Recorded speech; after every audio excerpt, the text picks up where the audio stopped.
Alright, bitch, don't kill my vibe.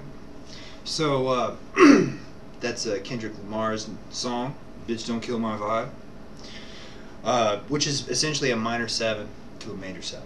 So we're talking about an F sharp minor 7 to a D major 7, and then finishing off on a F sharp minor, sorry.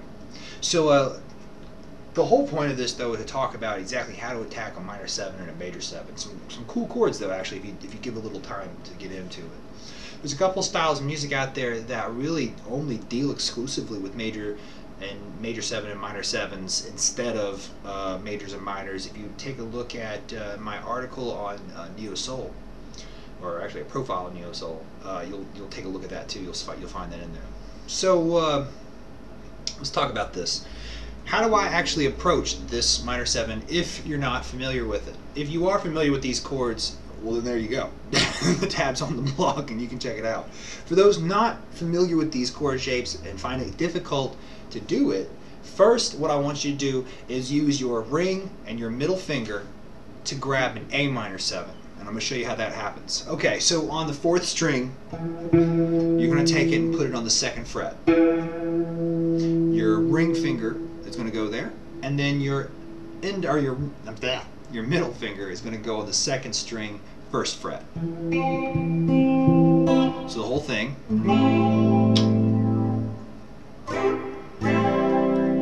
is our A minor 7.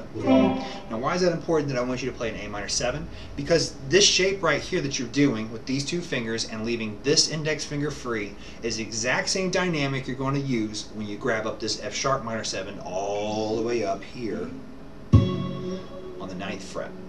Alright, so now what I want you to do is I want you to hold this down like this, and I want you to really get this finger straight, this index finger. Get it straight, point straight up.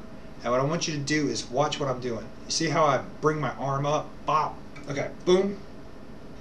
That's how I get my bar down.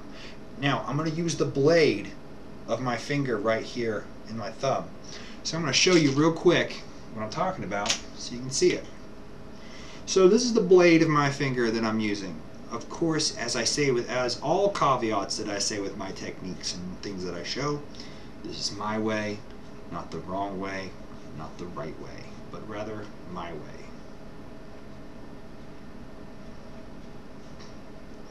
Alright, so let's take a look at this. What I got here. This is the blade of my finger, or of my bone, on my index finger that I want to use to surface on my strings. Now that does not mean that I'm going to have my hand like this and I need to figure out a way to get into it. What I need to do is I need to line up the wood, not the string, but the wood, with this crease, this line right here. This line is going through this crease right here. I'm not an expert at anatomy, so I don't know what this is, but it is right there. You see? There's the crease where it bends, right there. You line that up with the wood. Again, not the string, not the 1st string, but the wood. Get that up here on the 9th fret. Line that up first. Line out that crease right with the wood, edge of it, and what you're going to do is slightly lean. Now I'm going to show it to you. Wow. So you see how the black lines up. Boom. So as you can see, I'm not all the way over here. I'm just rolling a little bit on this blade. The thumb is just pushing on this area right here.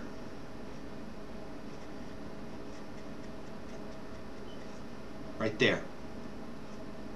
Boom. There's a little circle right here. And make a little indent on there, and you will have a good grip for pop, a bar. This is what I'm doing right here.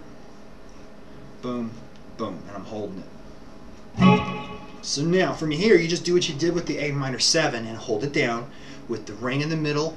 It should be a little easier even because it's smaller. Now, what I'm going to do is just down, and I'm going to start on the 5th string, down, and the 2nd down is really not that important where I go with this, as long as I'm lightly hitting the string, and an upswing.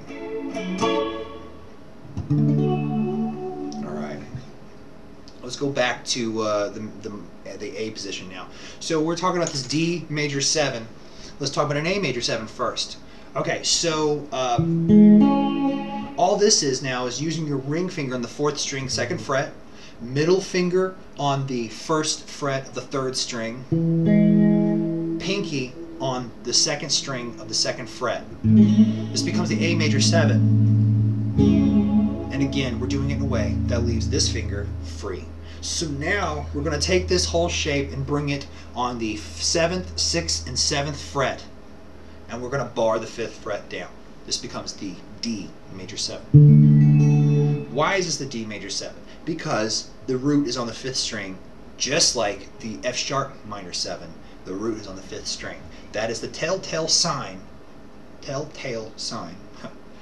that our chord is a D. No matter what we do after that, it's still D. It's D major, D minor, D7, D major 7, D minor 7. It's D. That's the whole point. So you take this shape that you learned from the A and apply it over here. Boom, you're done. So you've got, we finish off on an F sharp minor. You could finish off in a minor 7 too. It's really not a big deal either way. But that's how it goes. So it just goes 2, 3, 4.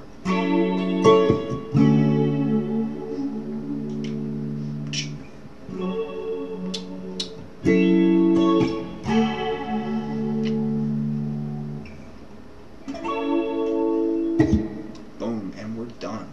All right, so I guess you guys have got a better understanding of how to grab this. Remember, this doesn't happen all in a minute. It may take a little bit of work to get this done, the bar chord stuff, but try this system. And don't be afraid to get a marker and do the same thing that I'm doing to my finger. There's no shame in that. Get your finger and get a marker and literally, where did I just put mine? Right here. Literally trace this line right here.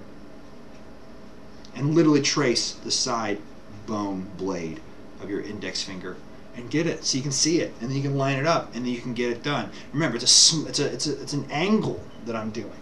It's not on the side like this. It's not all the way flat down. See what happens when I put it flat down?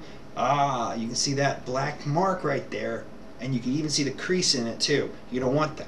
You want to see only the last bit of it right there. Boom. All right. If you guys have any questions or comments, leave them below. And again, subscribe. Go to the blog, see the tabs for yourself, and just get used to going between these two.